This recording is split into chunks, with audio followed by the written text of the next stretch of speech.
Assalamualaikum Bare, selamat datang kembali di Guru Gembel Channel. Bare tentu saja pernah nonton film sinetron Joda Akbar, sinetron dari India yang sangat digemari oleh ibu-ibu. Sebenarnya sinetron ini memunculkan sedikit sekali pertanyaan. Maksudnya kan media-media kita itu sering menggambarkan bahwa orang-orang Hindu India itu fanatik dan karenanya mereka sering ribut dengan orang-orang Islam.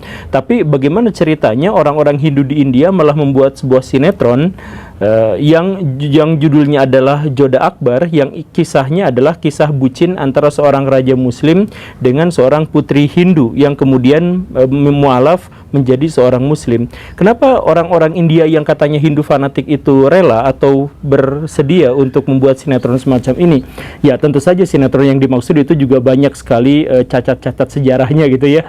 Banyak pemelintiran-pemelintiran sejarah dan sebagainya demi hiburan. Tapi bukankah orang-orang Hindu itu tidak suka sama Muslim, atau setidaknya digambarkan demikian? Ya, masalah utamanya adalah karena yang digambarkannya itu adalah Jalaluddin Akbar. Jalaluddin Akbar itu walaupun dia adalah seorang raja muslim, tetapi dianggap sebagai raja yang sangat adil, raja yang sangat jujur, raja yang sangat baik dan inspiratif. Bukan hanya oleh muslim, tetapi juga oleh orang-orang Hindu. Jadi orang-orang di India itu menaruh simpati kepada Jalaluddin Akbar karena pemerintahannya memang adalah pemerintahan yang relatif plural. Jadi bersamaan dengan ketika Jalaluddin Akbar menyatakan bahwa dirinya adalah muslim, dia bahkan mensponsori pendirian dan pembangunan kuil-kuil Hindu, tempat-tempat bersejarah orang-orang Hindu, kemudian tempat berziarah orang-orang Hindu, kemudian dia perhatikan sebagai raja karena beliau tetap menganggap bahwa dirinya adalah seorang India, raja dari India, bukan pendatang, bukan penjajah atau yang semacam itu. Bahkan demi untuk menciptakan konsiliasi antara beragam sekali kepercayaan di India, Jalaluddin Akbar sampai menciptakan sebuah agama politik atau kepercayaan politik yang kemudian disebut sebagai din ilahi. Banyak orang yang menyebut bahwa din ilahi itu sebenarnya adalah agama baru, tetapi sejarah mencatat bahwa itu sebenarnya bukan agama, itu sebenarnya adalah cara politik Jalaluddin Akbar untuk bisa menyatukan, mengkonsiliasikan antara orang Sikh, orang Hindu, orang Muslim dan sebagainya di tanah yang dikuasainya itu. Nah, sayang seribu sayang, Jalaluddin Akbar itu kemudian dilanjutkan oleh Jahangir dan kemudian dilanjutkan oleh Shah Jahan dan kemudian dilanjutkan oleh Aurangzeb Alamgir, cicitnya, yang dia kemudian menghancurkan segala upaya yang dilakukan oleh kakek buyutnya dan kemudian beralih kepada ortodoksi Islam, di mana dia memaksakan ajaran agama Islam dan kemudian menghancurkan kuil-kuil Hindu. Inilah yang kemudian menjadi penyebab bagi sentimen-sentimen buruk antara India Pakistan sekarang, Hindu dan Muslim di India sekarang, dan lain sebagainya. Bagaimana kisahnya? Apakah benar-benar seperti itu ataukah ia sebenarnya hanya difitnah? Kita akan bahas tokoh ini dan kebijakannya secara lebih holistik. Jadi ayo kita mulai.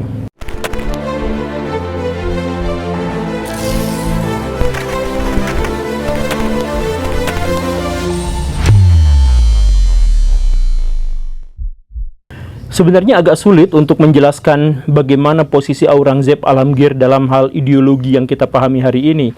Tetapi mari kita mulai dari hal-hal positif dari pemerintahannya. Jadi pemerintahan Aurangzeb Alamgir adalah pemerintahan di India yang paling hebat, yang paling besar. Dia adalah raja yang bentangan wilayahnya paling luas dalam sejarah India. Lebih besar daripada Jalaluddin Akbar, lebih besar daripada Asoka, lebih besar daripada raja manapun yang pernah berkuasa di India. Karena apa? Karena fokusnya memang dia ingin memperluas kekuasaannya dan memperbesar wilayahnya. Dan karena itu ketika dia memimpin sebagai raja, tidak disangka bahwa India adalah negara dengan penghasilan terbesar di seluruh dunia pada waktu itu, mencapai sekitar 1/4 dari GDP di seluruh dunia, lebih besar daripada kaisar-kaisar Cina dan bahkan lebih besar dari seluruh negara-negara Eropa disatukan kekayaannya. Berapa sih sebenarnya kekayaannya tidak bisa ditakar dengan jelas, tetapi tentu saja pada waktu itu dia menguasai sekitar 180-an juta manusia yang terbentang di 4 juta kilometer persegi wilayah. Yang ini benar-benar sebuah prestasi yang sangat-sangat luar biasa pada waktu itu. Bagaimana cara dia mengelola ekonomi dengan cara yang seperti itu? Ya, kita mengenalnya bahwa dia itu adalah muslim yang puritan. Tapi nanti kita lihat dulu dalam posisi yang searah. Dia itu dianggap sebagai muslim yang puritan. Jadi dalam artian dia menegakkan syariat Islam termasuk dalam hal ekonomi. Jadi ekonomi yang berbasis kemaksiatan seperti pelacuran, jual beli miras, narkoba dan lain sebagainya itu benar-benar dilarang, dan orang yang melakukannya dihukumnya benar-benar parah pada waktu itu. Kemudian diberlakukan jizyah, kemudian diberlakukan zakat dan sebagainya, yang akhirnya membuat India itu secara keseluruhan menjadi makmur. Tapi dari sinilah kemudian kita berangkat kesulitan membahasnya itu. Karena walaupun Aurangzeb Alamgir dianggap sebagai seorang yang sangat puritan dalam Islam, ternyata dia memperoleh kekayaannya dan memperoleh kekuasaannya dengan cara yang sangat-sangat keji. Pertama, dia merebut, bukan dia mendapatkan warisan kekuasaan dari ayahnya, tetapi dia merebut dari Shah Jahan. Nah, Shah Jahan pada waktu itu yang kita kenal sangat bucin pada Mumtaz Mahal, sampai bikin Taj Mahal yang sangat terkenal itu pada waktu itu masih hidup, masih berkuasa, tapi kemudian digulingkan dan kemudian dipenjara, dikudeta oleh anaknya sendiri, Aurangzeb Alamgir, agar anaknya ini berkuasa sebagai raja. Bahkan Aurangzeb Alamgir ini termasuk juga orang yang menyingkirkan saingan-saingan politiknya dari saudara-saudara kandungnya sendiri, termasuk Darasikah, kakak kandungnya, yang kemudian dia perangi, dia penjara, dan kemudian dia eksekusi demi tidak menyikut atau menyinggung-nyinggung kekuasaan yang dimiliki oleh Aurangzeb. Dan setelah Aurangzeb berkuasa, dia kemudian melakukan berbagai tindakan-tindakan politik untuk memperluas wilayahnya dan memperkuat kedudukannya. Nah, dari sinilah kemudian kita harus memahami bagaimana karakteristik Aurangzeb Alamgir dan bagaimana hubungannya dengan agama. Ternyata ketika dia mengangkat dirinya dengan cara kekerasan, kan tentu saja memunculkan banyak oposisi. Dan karena dia adalah seorang politisi yang hebat, dia kemudian menakar bahwa kebanyakan oposisi itu berasal dari kalangan Rajput, dari orang-orang Hindu, dari Maratha, dan kemudian dari kelompok-kelompok Sufi, dari tarekat-tarekat, dan orang-orang yang cenderung plural. Maka karena oposisinya adalah seperti itu, dia mengidentifikasi seperti itu, maka kemudian dia balik mengidentifikasi sebagai Sunni yang ortodoks gitu. Makanya dia berguru kepada anaknya Ahmad Al-Sirhindi. Kita mengetahui bahwa Ahmad Al-Sirhindi adalah salah satu pembaharu besar di India yang kemudian memunculkan gagasan Wahdatus Syuhud itu sebagai pembanding dari Wahdatul Wujud. Nah, Aurangzeb Alamgir ini berguru pada anaknya dia gitu, Ahmad Al-Sirhindi itu. Nah, karena itu dia akhirnya menegaskan bahwa dirinya itu puritan, ortodoks, dan kemudian dia akan melawan orang-orang yang dianggap oposisi yang merupakan orang-orang plural peninggalan dari kakeknya, termasuk pengikut-pengikut Sikh, din ilahi, dan lain sebagainya. Begitu. Kita mulai dari beberapa kebijakannya yang dianggap diskriminatif dan kemudian kita telaah kenapa dia harus melakukan seperti itu. Yang pertama adalah dia memberlakukan jizyah. Jadi sebenarnya jizyah itu kan adalah sesuatu yang kontroversial dalam syariah Islam. Jizyah itu adalah sebuah pajak yang dikenakan hanya untuk orang non-muslim di sebuah negara Islam. Sebenarnya ide besar dari jizyah itu dimulainya dari perang Uhud. Jadi di zaman Nabi Muhammad itu ketika berperang melawan musuh, itu muslim dan non-muslim itu sama-sama berperang, sama-sama melawan serangan dari musuh itu di zaman perang Uhud. Tetapi di perang Uhud itu Nabi dikhianati, sehingga Nabi kemudian mengeluarkan sebuah kebijakan yang namanya jizyah, yaitu bahwa yang berperang itu adalah muslim saja, mereka wajib militer, sedangkan non-muslim itu tidak usah ikut berperang, tetapi mereka membayar sejumlah uang sebagai tanda takluk dan sebagai kompensasi atas ketidakikutsertaan mereka dalam perang. Kan begitu sebenarnya. Nah, di zaman Aurangzeb Alamgir atau di zaman Akbar, Jalaluddin Akbar, ketika dia berperang, dia melibatkan perwira-perwira Hindu, dia melibatkan perwira-perwira Sikh, bahkan dia memiliki Perdana Menteri yang juga adalah seorang Hindu. Jadi orang India pada waktu itu tidak merasa didiskriminasikan gara-gara agamanya. Tetapi di zaman Aurangzeb Alamgir itu kebalik, jizyah kemudian diterapkan, orang-orang yang berperang itu hanya orang-orang muslim, sedangkan orang Hindu tidak diizinkan untuk berperang, tidak diizinkan jadi perwira, dan kemudian malah disuruh untuk membayar jizyah. Nah, ini masalah pertamanya yang kemudian banyak sekali orang-orang India yang Hindu itu benci luar biasa pada Aurangzeb Alamgir, karena merasa tidak dihormati dan merasa tidak dipercayai dan malah dianggap sebagai warga negara kedua. Itu masalah yang pertamanya. Tapi harus kita lihat bahwa masalah ini juga muncul dari alasan yang tadi itu. Sebenarnya Aurangzeb Alamgir itu tidak terlalu soleh, tidak soleh-soleh amat, dan mengambil motif ketindakannya itu atau motif kebijaksanaannya itu sebenarnya bukan dari ajaran agama Islam, tetapi dari kepentingannya, karena dia melihat orang-orang yang tidak loyal padanya, oposisi padanya itu adalah orang-orang yang plural dan orang-orang dari Rajput dan orang-orang yang semacamnya. Maka Aurangzeb Alamgir menolak untuk menjadikan mereka sebagai tentara atau perwira, tetapi memaksa mereka untuk membayar membayar uang kompensasi dari ketidakikutsertaan mereka dalam kampanye-kampanye militer. Begitu. Nah, itu yang pertama, yang jizyah, yang kemudian memecah para rakyat India itu jadi dua. Jadi orang yang membenci banget sama Aurangzeb Alamgir dan orang yang sangat mencintainya.